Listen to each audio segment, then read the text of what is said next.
નમસ્કાર, સ્વાગત છે આપનું. હું છું સમીર. વડોદરાના પૂર્વ સાંસદ સત્યજીત ગાયકવાડ અને પીએસઆઈ સાથે ઝપાઝપીનો મામલો ઘટનાસ્થળના સીસીટીવી સામે આવ્યા. સત્યજીત ગાયકવાડ પહોંચે છે અને ત્યારબાદ પીએસઆઈ પટેલને લઈને જાય છે તેવા દ્રશ્યો સીસીટીવીમાં કેદ થયા છે. તો રાતના સમયે જે બોલાચાલી થઈ હતી તે વખતના દ્રશ્યો સામે આવ્યા છે. પીએસઆઈ પટેલ અને સત્યજીત ગાયકવાડ વચ્ચે જે બોલાચાલી થઈ હતી તે વખતના દ્રશ્યો સામે આવ્યા છે, જેમાં ઘટના સ્થળના સીસીટીવીમાં જોવા મળી રહ્યું છે કે સત્યજીત ગાયકવાડ પહોંચે છે અને ત્યારબાદ પીએસઆઈ પટેલને લઈને તેઓ જાય છે તેવા દ્રશ્યો સીસીટીવીમાં કેદ છે.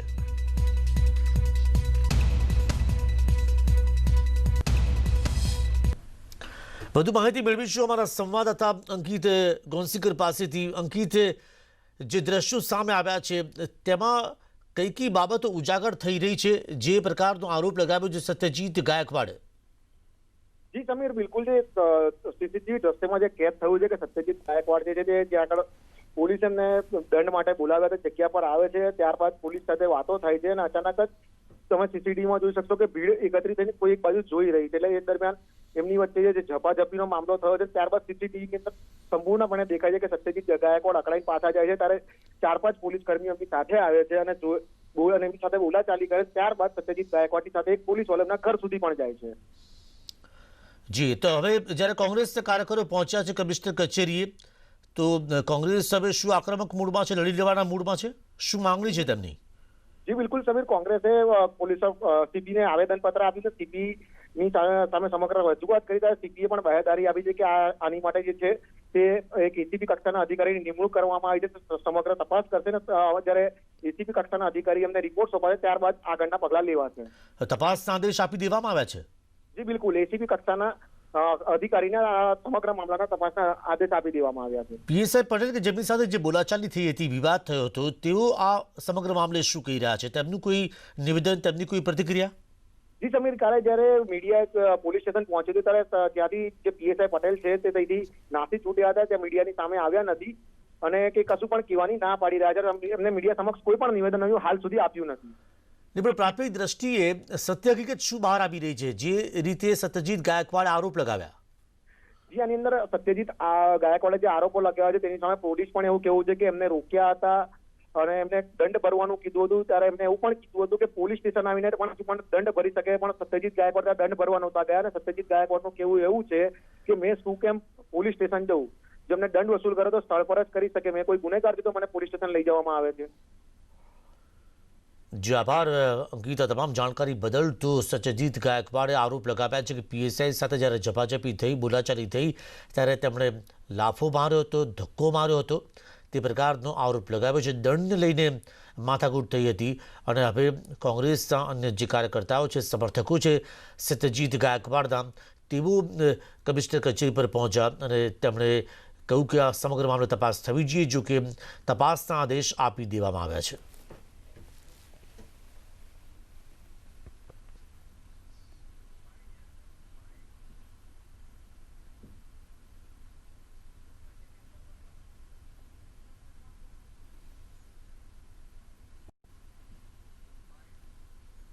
અમે પોલીસ કમિશનરને આવેદનપત્ર આપવા આવ્યા છે. અમે એટલી જ વાત કરીએ છીએ કે દંડ ભરવા ગયેલા માણસને તમે પાવતી નથી આપતા. પાવતી આપવામાં આ ખાડા કાન કરો છો, એનો મતલબ શું છે એ સામાન્ય જનતા સમજી શકે છે. પીએસઆઈ ડીએસ પટેલે જે રીતે મારા પર હુમલો કર્યો, ત્યાર પછી મારા ઘરમાં ઘૂસી ને મને ધમકી આપી કે તને વોન્ટેડ જાહેર કરીશ ને પતાવી દઈશ, એવા પીએસઆઈને તાત્કાલિક સસ્પેન્ડ કરવાની માંગ છે. હું આ કમિશનરશ્રીને પૂછવા માંગુ છું કે કોઈના ઘરમાં પ્રવેશવું અથવા કોઈને ફેટ મારવી એ અધિકાર છે પહેલાં એમની પાસે? તમે દંડ લઈ શકો, તમે ડિટેન કરી શકો, તમે કાયદાનું પાલન કરી શકો છો, પણ પ્રજાના સેવક થઈને પ્રજા ઉપર જો હુકમી ના કરી શકો. આ ચૂંટાયેલો પ્રતિનિધિ હતો, પણ જે રીતે આનું અપમાન થયો છે, કોંગ્રેસ પાર્ટી આ માનસિક બીમારથી પીડાતું આ પીએસઆઈ જે છે એને સસ્પેન્ડ કરવાની માંગણી કરે છે. ઘરમાં ઓછા 3 દ્રશ્યો જોઈ રહ્યા છે કે પીએસઆઈ પર જે આરોપ લાગ્યો છે, સીસીટીવી ફૂટેજ આવ્યા છે ગઈકાલ રાતના, અને વિરોધ પ્રદર્શન કરતા કોંગ્રેસી સમર્થકો, કાર્યકર્તાઓ પીએસઆઈ પર આરોપ લગાવ્યો હતો. જે વ્યક્તિ હોબાળો થયો હતો, બોલાચાલી થઈ હતી, તે વ્યક્તિ સત્યજીત ગાયકવાડે મીડિયા સમક્ષ આરોપ લગાવ્યો હતો કે પીએસઆઈ જે છે તેમણે ધક્કો માર્યો હતો, તેમને લાફો માર્યો હતો, તેમણે તેમના ઘર સુધી તેઓ આવ્યા હતા અને ઘરમાં આવીને ધમકી આપી હતી. તો એક બાજુ સત્યજીત ગાયકવાડ છે, બીજી બાજુ પીએસઆઈ છે પટેલ, અને તેમની વિરુદ્ધ તેમણે હવે આ સમગ્ર મામલાને તેઓ લઈ ગયા છે કમિશનર સુધી. તેમને સસ્પેન્ડ કરવાની માગણી કરી છે. સીસીટીવી ફૂટેજમાં પણ જોવા મળી રહ્યું છે કે રસ્તા પર વાહનોની અવરજવર છે, કેટલાક પોલીસકર્મીઓ પણ જોવા મળી રહ્યા છે, પરંતુ હજુ સુધી સીસીટીવીમાં એ સ્પષ્ટ થતું નથી કે આખરે કોણે ધક્કો માર્યો હતો, શું ખરેખર ધક્કો માર્યો હતો. કેટલાક પોલીસકર્મી જોવા મળી રહ્યા છે અને રસ્તાની ડાબી બાજુ એક કાર પાર્ક થયેલી જોવા મળી રહી છે. કેટલાક લોકો જે આ સમગ્ર મામલાને જોઈ રહ્યા છે, જે વાહનો અવરજવર થતા હતા, તેઓ કુતૂહલપૂર્વક જોતા નજરે પડ્યા છે. અને બીજી બાજુ આજે વિરોધ પ્રદર્શન કરતા કોંગ્રેસના સમર્થકો છે, તો આ વિવાદ વધુ તૂલ પકડે તેવું લાગી રહ્યું છે. સત્યજીત ગાયકવાડ કે જેઓ વડોદરાના પૂર્વ સાંસદ છે, તેમણે કહ્યું કે તેઓ પૂર્વ સાંસદ હોવાને નાતે પણ પીએસઆઈએ તેમની સાથે વ્યવસ્થિત વાતચીત નહોતી કરી. તેમણે શબ્દો બોલ્યા હતા, તેમની સાથે ગેરવર્તણૂક કરી હતી અને ત્યારે મામલો વધુ ઉગ્ર બન્યો હતો. અને હવે આજે કોંગ્રેસના કાર્યકર્તાઓ જેમ વાત પહોંચી અને તેઓ પોલીસ કમિશનર કચેરી પહોંચ્યા અને પીએસઆઈને સસ્પેન્ડ કરવાની તેમણે માંગ કરી છે. જોકે પોલીસે ડિપાર્ટમેન્ટે એસીપી કક્ષાની તપાસના આદેશ આપી દીધા છે. વિપુલ ચૌધરીને હાઈકોર્ટથી રાહત. વિપુલ ચૌધરી દૂધસાગર ડેરીની ચૂંટણી લડી શકશે. 5મી જાન્યુઆરીએ દૂધસાગર ડેરીની ચૂંટણી છે અને વિપુલ ચૌધરી માટે રાહતના સમાચાર. તેઓ ચૂંટણીથી વંચિત નહીં રહી શકે. તેમણે ઉમેદવારી નોંધાવી છે, તેઓ ચૂંટણી લડી શકશે.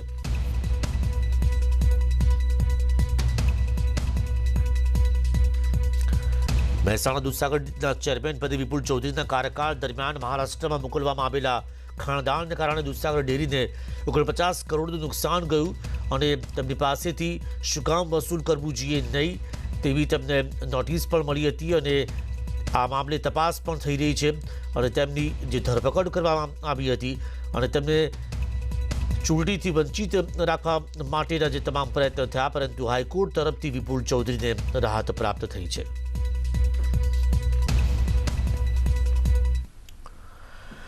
સુરતની વાત કરીએ તો ઇંગ્લેન્ડથી આવેલી યુવતીને કોરોના થયો છે. હજીરામાં આવેલી યુવતી કોરોના સંક્રમિત હોવાનું ધ્યાનમાં આવ્યું. યુવતીને કોવિડ હોસ્પિટલમાં અલગ વોર્ડમાં રાખવામાં આવી છે, જ્યાં તેની સારવાર શરૂ થઈ ચૂકી છે.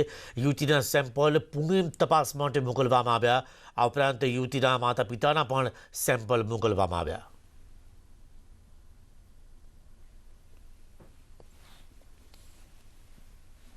કેસ મળી આવે છે એટલે શું છે કે જે તાજેતરની ગાઈડલાઇન છે ભારત સરકારની, એ મુજબ જે યુકેથી આવેલા છે અને એની યાદી અમને કે યુકેથી જે રિસન્ટ પાસ્ટમાં આવેલા છે એ લોકોની યાદી અમને જે ઉપરથી મળેલી ઈમેલ મારફતે એ બધાને ટેસ્ટિંગ ચાલુ કરેલું છે અને એમાંથી અમુક જે પોઝિટિવ જણાય આપણા રેગ્યુલર આરટીપીસીઆરમાં એ લોકોને આપણે અલગથી આઇસોલેશનમાં મૂકેલા, સેપરેટ આઇસોલેશન. બીજા જે પોઝિટિવ છે એની સાથે નહીં, પણ સેપરેટ આઇસોલેશનની આપણે સુવિધા નવી સિવિલ હોસ્પિટલમાં ઊભી કરેલી છે ને ત્યાં આઇસોલેટ કરેલા છે. આ તરફ દીવમાં 31 લઈને હોટલ્સમાં કોવિડ ટેસ્ટ દીવ આરોગ્ય વિભાગે હાથ ધરી છે આ કામગીરી. 31 લઈને દીવની વિવિધ હોટલમાં હાથ ધરાયું છે કોવિડ ટેસ્ટ. હોટલ અને રેસ્ટોરન્ટના તમામ સ્ટાફનું ટેસ્ટિંગ કરવામાં આવ્યું છે. જો કે રિપોર્ટ પોઝિટિવ આવે તો તમને તાત્કાલિક ક્વોરન્ટાઇન કરવામાં આવશે.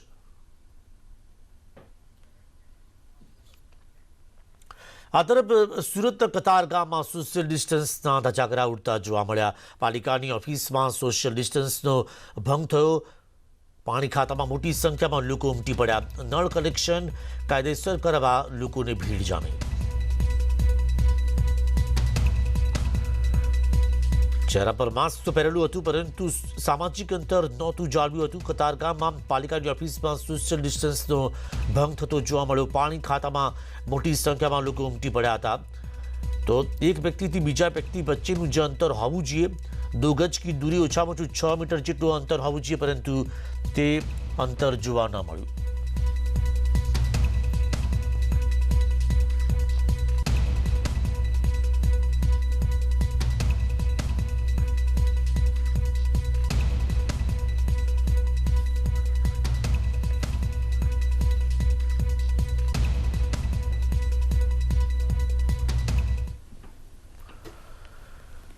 કતારગામમાં સોશિયલ ડિસ્ટન્સના ધજાગરા ઉડતા જોવા મળ્યા છે. આમ તો અનેક વખત જોવા મળ્યું છે કે એ કોઈ બેંકની બ્રાન્ચ હોય કે પછી સરકારી કચેરી હોય છે.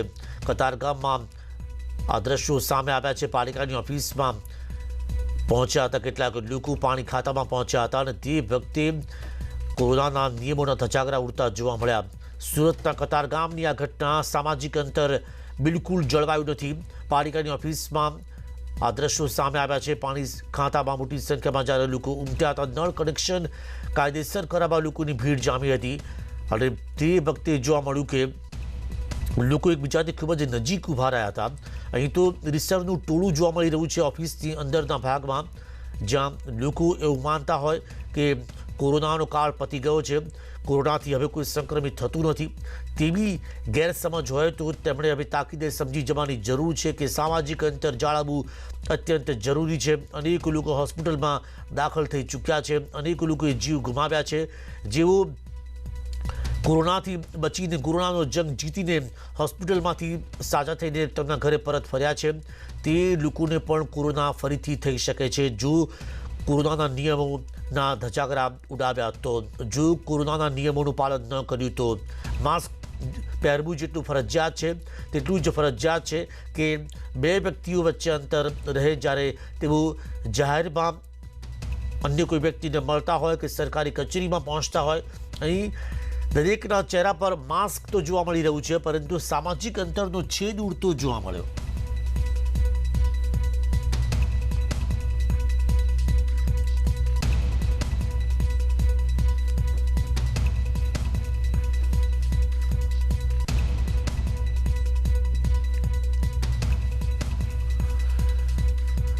અને હવે વાત કરીશું રાજકોટમાં એમ્સની.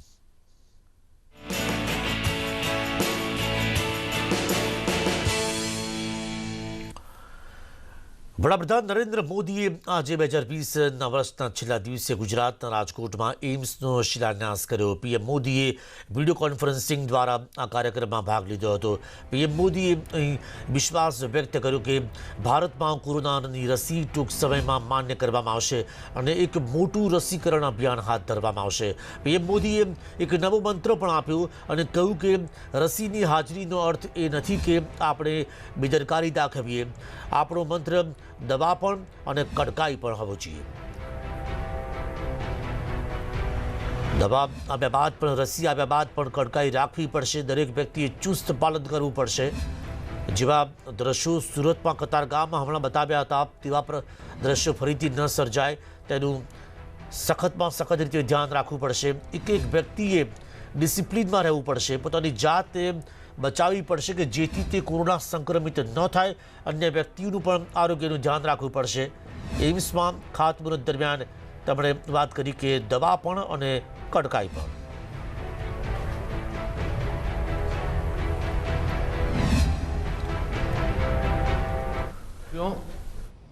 गुजरात में भी संक्रमण को रोकने के लिए और अब टीकाकरण के लिए तैयारियों को लेकर प्रशंसनीय काम हुआ है.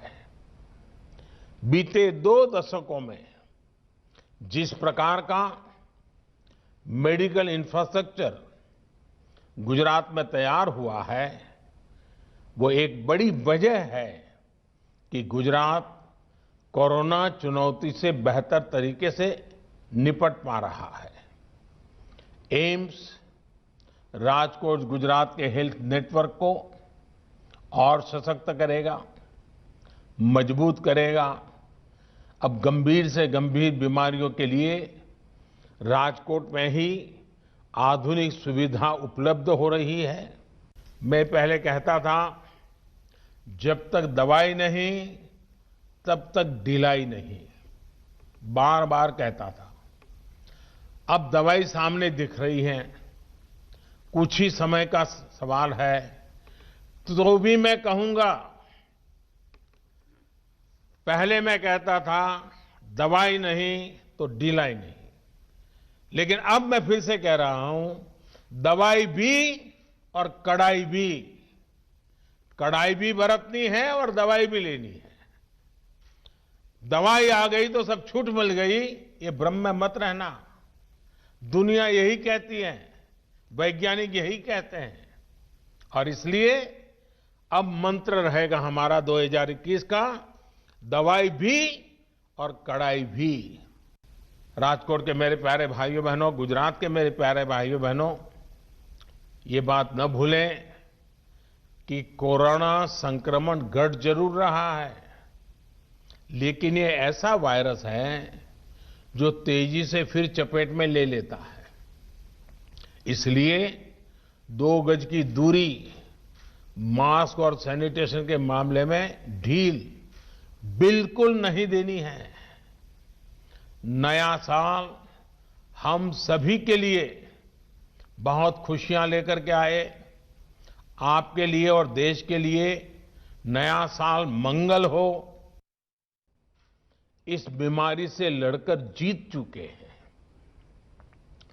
कोरोना से पीड़ित साथियों को बचाने का भारत का रिकॉर्ड दुनिया से बहुत बेहतर रहा है। वहीं अब संक्रमण के मामले में भी भारत लगातार नीचे की तरफ जा रहा है। भाइयों और बहनों, साल 2020 में संक्रमण की निराशा थी, चिंताएं थी, चारों तरफ सवालिया निशान थे। 2020 की वो पहचान बन गई, लेकिन 2021 इलाज की आशा लेकर के आ रहा है। ये समाज की सामूहिक संगठित ताकत, समाज का सेवा भाव, समाज की संवेदनशीलता, उसी का नतीजा है कि देशवासियों ने किसी गरीब को भी इस कठिनाई भरे दिनों में रात को भूखा सोने नहीं दिया। ये सब नमन के पात्र हैं, आदर के पात्र हैं। साथियों, मुश्किल भरे इस साल ने दिखाया है कि भारत जब एकजुट होता है तो मुश्किल से मुश्किल संकट का सामना वो कितनी प्रभावी तरीके से कर सकता है। भारत ने एकजुटता के साथ जिस प्रकार समय पर प्रभावी कदम उठाए, उसी का परिणाम है कि आज हम बहुत बेहतर स्थिति में हैं। મારા ભાઈઓ બહેનોને આજે ઘણા સમય મને ફરી દર્શન કરવાનો મોકો મળ્યો છે। ખાસી મોટી સંખ્યામાં આપના બધાના દર્શન થઈ રહ્યા છે, આપના આશીર્વાદ મળી રહ્યા છે। મારા માટે દુઃખની પણ ઘડી છે, કારણ કે મારા એક અચ્છા મિત્ર ભાઈ અભય ભારદ્વાજ, એમને અમે ગુમાવી દીધા, કોરોનાને કારણે ગુમાવી દીધા। આજે જ્યારે રાજકોટવાસીઓની વચ્ચે આવ્યો છું ત્યારે ભાઈ અભયનું સ્મરણ થવું બહુ સ્વાભાવિક છે। હું એમને આદરપૂર્વક શ્રદ્ધાંજલિ પણ આપું છું અને ફરી એકવાર રાજકોટવાસીઓને, ગુજરાતવાસીઓના, એમ્સ ગુજરાતના કોને કોનાના લોકો માટે છે, સૌ ગુજરાતવાસીઓને એમ્સ માટે અનેક અનેક શુભકામનાઓ, નવા વર્ષની ખૂબ ખૂબ શુભકામનાઓ। ટીમ્સના નિર્માણ સાથે ગુજરાત મેડિકલ હબ બની જશે। સીએમ રૂપાણીએ આ નિવેદન આપતું એવું પણ કહ્યું કે 2022 સુધીમાં એમ્સનું निर्माण થઈ જશે। 1200 करोड़ रुपए की लागत से 200 एकड़ में एक विशाल जगह पर बनाया जाने वाला ये एम्स 2 साल में 2022 में शुरू हो जाएगी। इससे यहाँ मेडिकल टूरिज्म भी बढ़ेगा, साथ साथ नई रोजगार भी, उसको भी अवसर उसमें से पैदा होगा। गुजरात में एम्स की स्थापना पूरे राज्य के लिए गौरव की बात है। मुझे पूरा विश्वास है कि गुजरात को मेडिकल हब बनाने के लिए जिस संकल्प के साथ हम आगे बढ़ रहे हैं, उसमें एम्स इंस्टीट्यूट एक मील का पत्थर साबित होगी। કે 2020ના અંતિમ દિવસે 31મી ડિસેમ્બર અને 2021નું પહેલું કિરણ આવતીકાલે સવારે પ્રાપ્ત થશે એવા દિવસે આ યાદગાર દિવસ બનવાનો છે. આપણે જાણીએ છીએ કે નરેન્દ્રભાઈએ આ ભારત આત્મનિર્ભર બને, ભારત પ્રતિષ્ઠિત બને, ભારત સુવિધાસભર બને અને એટલા માટે ઉપગ્રહથી ઉપનિષદ, વેદથી વસુંધૈવમ કુટુંબમ એ વિચાર યાત્રામાં વિશ્વ કલ્યાણની વિચારધારાને આગળ વધારી છે. સર્વ સુખીના સંતુ, સર્વે સંતુ નિરામયાની આપણી સર્વને શ્રેષ્ઠ આરોગ્ય બની રહે એટલા માટે એમને અનેક યોજનાઓ લોકો માટે મૂકી છે, પ્રાપ્ત કરાવી છે. Welcome back. ભાવનગરના મહુવામાં 7 સિંહના ધામમાં ગળથર ગામે એક સાથે 7 સિંહ જે દેખાયા. સિંહનું ટોળું જોવા લોકો એકઠા થયા અને પજવણી કરનાર પર એક સિંહે હુમલો કર્યો. વ્યક્તિને ઈજા થતા હોસ્પિટલ ખસેડવામાં આવ્યો. સિંહનું ટોળું જોવા લોકો એકઠા થયા હતા અને એક વ્યક્તિએ સિંહને પજવણી કરી હતી. તે વ્યક્તિ સિંહે તેના પર હુમલો કર્યો. આ વ્યક્તિને તાત્કાલિક સારવાર માટે હોસ્પિટલ લઈ જવામાં આવ્યો છે. તો વારંવાર વન વિભાગ દ્વારા કહેવામાં આવતું હોય છે કે સિંહની પજવણી કરવામાં ન આવે કારણ કે આપને નુકસાન પહોંચી શકે છે. ગળથર ગામે એક સાથે 7 સિંહ જોવા મળ્યા હતા. તે વખતે લોકોનું ટોળું ભેગું થયું હતું અને તે વખતે પજવણી કરનાર વ્યક્તિ પર સિંહે હુમલો કર્યો. આ તરફ ગીર સોમનાથના ઉનાના ઉમેજ ગામે સિંહોના ધામા જોવા મળ્યા છે. એક સાથે 5 સિંહના ધામા. આ દ્રશ્યો સીસીટીવીમાં કેદ થયા છે. સાથે જ ગામમાં એક ગાય અને વાછરડાનું પણ મારણ કર્યું. સિંહોના ધામાથી ગામના લોકોમાં ભય છવાઈ ગયો છે. ગામના લોકો તેમના ઘરની અંદર કેદ થઈ ગયા હતા. રાતના સમયે જોવા મળ્યું કે એક સાથે 5 સિંહ જોવા મળ્યા હતા. તો 5 સિંહનો આ પરિવાર કે જે મારણ કરવા માટે આવ્યું હોય તેમ તેણે એક ગાય અને એક વાછરડાનું મારણ કર્યું.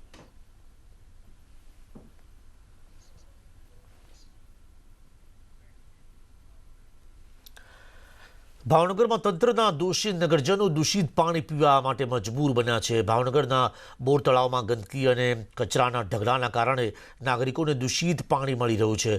ભાવનગરના મહારાજા કૃષ્ણકુમાર સિંહજીએ ભાવનગરની પ્રજાની પીવાના પાણીની સમસ્યા ઉકેલવા બોર તળાવની અમૂલ્ય ભેટ આપી હતી. આજે પણ શહેરની પ્રજાને આ બોર તળાવમાંથી 15 mld પીવાનું પાણી આપવામાં આવે છે, પરંતુ બોર તળાવની આસપાસ કચરાના ઢગ જોવા મળી રહ્યા છે. બોર તળાવમાં કચરા પેટીઓ તૂટેલી હાલતમાં છે અને આસપાસ જ્યાં ત્યાં કચરો પડ્યો છે. બોર તળાવના શુદ્ધ પાણીમાં કચરો પડ્યો જે પાણીને અશુદ્ધ કરી રહ્યું છે. બોર તળાવને નવનિર્મિત કરવા માટે કોર્પોરેશને કરોડો રૂપિયાનો ખર્ચ કર્યો, પણ માત્ર કચરા પેટીઓ અને સફાઈના અભાવે જ્યાં ત્યાં કચરો ફેલાઈ રહ્યો છે.